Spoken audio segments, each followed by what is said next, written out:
Hi, I'm Gina DeLappa. As a new manager, have you ever deep down questioned if you had what it takes? Maybe yearned to go back to your old role? Conventional wisdom says work harder, not smarter, be likable. Show up to staff meetings with ice cream sandwiches. Don't laugh, I've seen leaders do this. Thankfully, the research on how to be a great manager says something very different. It's not about being liked, it's about being assertive. Not bossy Betty assertive, but assertive enough to lead, to have a compelling vision, to drive the right outcomes.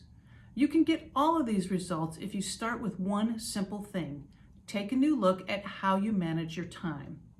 In fact, if you will follow the 3 time management keys you're going to pick up from this video, you will set yourself up not only for better time management, but better team management. You will also start to solidify your leadership identity, the thing that takes your role as manager from intimidating to inspiring. So, key number 1, redefine your results. This is crucial. Here's why. When you were an individual contributor, you were responsible for one set of results, and you were probably really good at it. Maybe that's why you got promoted.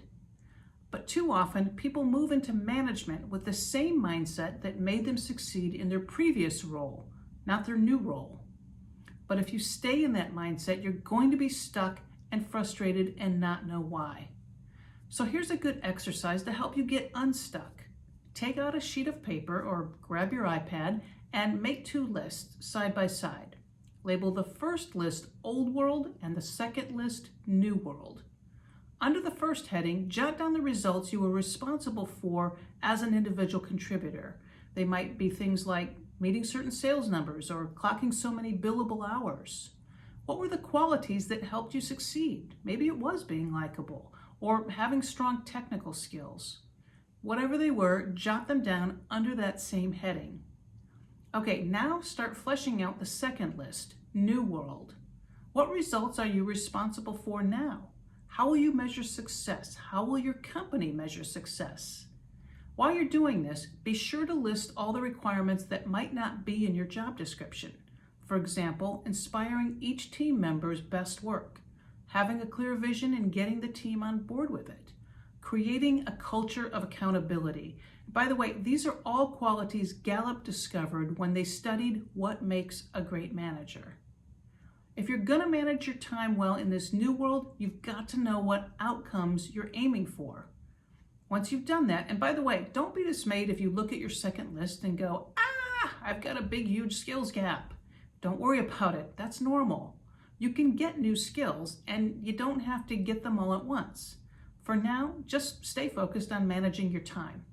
What are the things you'll need to schedule consistently? Maybe it's 30-minute meetings with each of your direct reports, or a bi-weekly staff meeting. How about a regular meeting with yourself? These are the things to schedule first. Stephen Covey said, don't prioritize your schedule, schedule your priorities.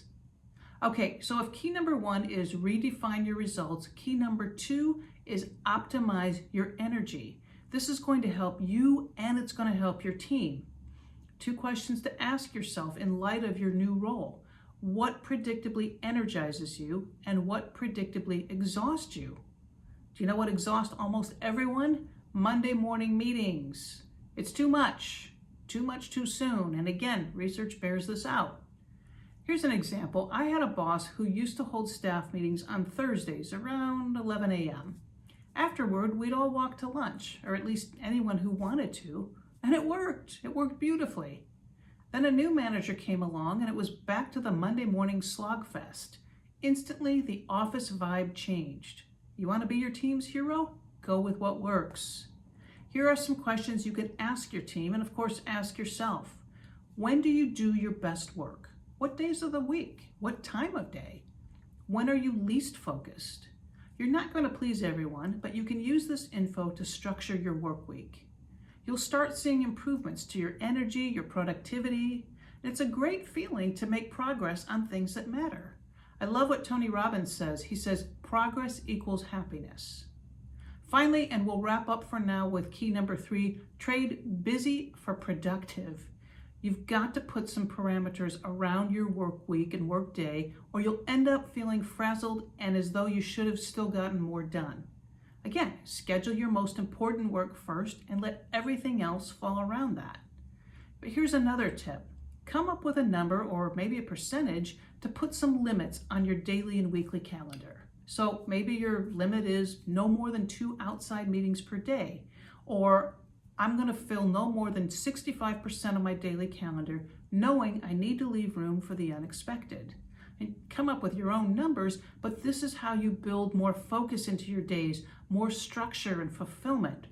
And let's face it, if your work doesn't bring you and your team some measure of fulfillment, get together as a group and talk about how you can change that. Bring me in if you want, I can help. So there you have it, 3 keys to better time management, better team management, and I think better teamwork.